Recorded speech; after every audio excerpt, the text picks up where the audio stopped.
அனைவருக்கும் வணக்கம். எல்லாம் எப்படி இருக்கீங்க? நல்லா இருக்கீங்களா?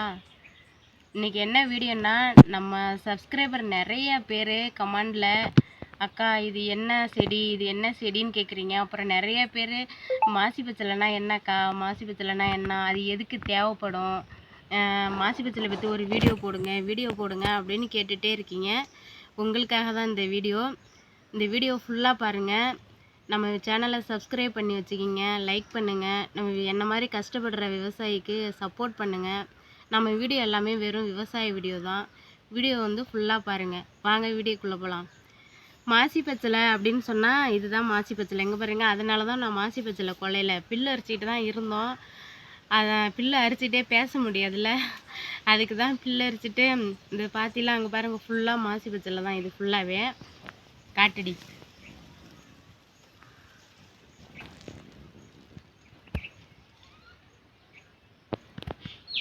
இது ஃபுல்லாகவே மாசி பச்சலை தான். இந்த பக்கத்து பாத்தி தான் நைட்டு அறுத்து காலையில் வியாபாரத்துக்கு போயிட்டுச்சு. அதனால தான் இதில் தழை இல்லை. இந்த பாத்தியில் நேத்தி தான் அறுத்தோம். இதெல்லாம்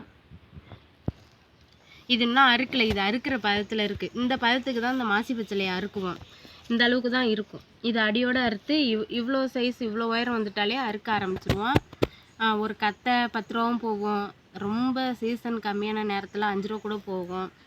இல்லை நல்ல சீசனாக இருக்க நேரத்துக்கு 15-20 கூட போகும். அது அன்னன்னைய ரேட்டு. பூ மார்க்கெட்டில் என்ன ரேட்டு போதோ அதான். இந்த மாசி பச்சலை எதுக்கு தேவைப்படும்னா, மாலையில் வச்சு கட்டுவாங்க, கதம்பம் பூவில் வச்சு கட்டுவாங்க. இந்த மாசி பச்சலை இது அதுக்கு தான் யூஸ் ஆகும். பூ மார்க்கெட்டில் தான் இது அதிகம் எடுத்துப்பாங்க. நம்ம இங்கே லோக்கலில் எங்கேயும் கொடுக்கறதில்ல. இங்கே நிறைய பேர் எங்கள் ஊரில் லோக்கலில் போடுறாங்க. அதான் கடைக்கு 10 கட்டு 20 கட்டுன்னு கம்மியாக போடுறவங்க டெய்லி ரெகுலராக கொடுத்துட்ருக்காங்க. நம்ம துளசி இதுவும் சேர்த்து எடுத்துகிட்டு போகிறதுனால கும்பகோணம் மார்க்கெட்டுக்கு தான் நம்ம துளசி மாசி பச்சலை எல்லாமே போகுது. என் தம்பி தான் எடுத்துகிட்டு போவான். இந்த மாசி பச்சலை இந்த சும்மா இந்த அடி இப்படி புட்டு போட்டால் கூட போதும், பொழைச்சிக்கும். இதுக்கு வேரோட வைக்கணும் அப்படிலாம் இல்லை. இந்த அடி இதை அறுத்து அப்படியே ஊனி வைங்க, பொழைச்சிக்கும். அது வேறு எங்கெல்லாம் போகுதோ அங்கெல்லாம் குறுத்து வந்துடும், படர்ந்துடும். இது இப்போ தான் வச்சோம். ஏற்கனவே வச்சு ஒரு வருஷம் தழை அறுத்து விற்றுட்டு அப்புறம் மறுபடியும் ஏர் ஒட்டி அதை அழிச்சிட்டு இப்போ மறுபடியும் கட் பண்ணி இது மாதிரி கத்தையாக வேறு கொல்லையில் கட் பண்ணி எடுத்துகிட்டு ஊனணும். அந்த ஊனின வீடியோ போட்டிருப்பேன், அதில் பாருங்கள், உங்களுக்கு தெரியும். இப்போ ஊனத்துனால இப்போ இவ்வளோ தான் வந்திருக்குது. இதான் முதல் அறுப்பு அறுத்துட்டு 2வது அறுப்புக்கு இன்னும் நெருக்கமாகும், 3வது அறுப்புக்கு இன்னும் நெருக்கமாகும். அந்த வேறு போகிற இடம் இன்னும் அதிகமாகும். துளசியில் அவ்வளோவா இந்த வண்டு பூச்சி இது மாதிரி தான் இருக்கும். ஆனால் இதில் அந்த வண்டு பூச்சிலாம் இருக்காது. ஆனால் இதில் அட்டை நிறையா இருக்கும். இந்த மாசி பச்சலைக்கு அட்டை வரும்.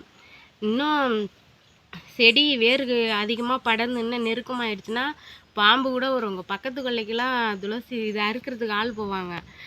அங்கெல்லாம் பாம்பெல்லாம் பிடிச்சி அறுத்து போட்டிருக்காங்க. அடியில் பாம்பு குட்டியெல்லாம் கிடக்கும். அப்படிலாம் கஷ்டப்பட்டு தான் விவசாயம் பார்க்குறோம். மாசி பச்சலை பற்றி சொல்லிட்டேன். மாசி பச்சலை பற்றி சொல்கிறதுக்கு அவ்வளோதான் இருக்குது. இது கதம்பத்துக்கு போடுறது தான், சாமிக்கு போடுறது தான் அந்த மாசி பச்சலைங்கிறது. ஆயுத பூஜைக்கு நல்லா ரேட்டு போகும். அப்போ பூ இந்த வண்டிக்கு அதுக்கு இதுக்கு போடுறதுக்கெலாம் வாங்குறாங்கல்ல, கதம்பத்தில் வச்சு கட்டுவாங்க. நாங்களே சாமந்தி பூலாம் தோட்டத்தில் போட்டிருக்கோம். நாங்களே பூ கூட கட்டி விற்குவோம்.